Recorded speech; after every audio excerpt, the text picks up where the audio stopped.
Soft tissue organs in the body repair injury through a multi-step process that begins as platelets from torn vessels work to form a mesh-like clot that prevents blood loss.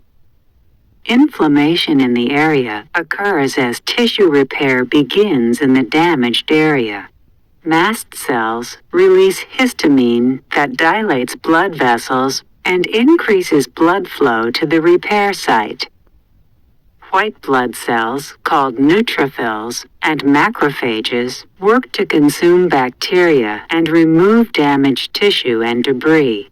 As bacteria and dead cells are removed, the proliferative phase of wound healing begins. Fibroblasts build new tissue by secreting collagen that takes the shape of the original tissue.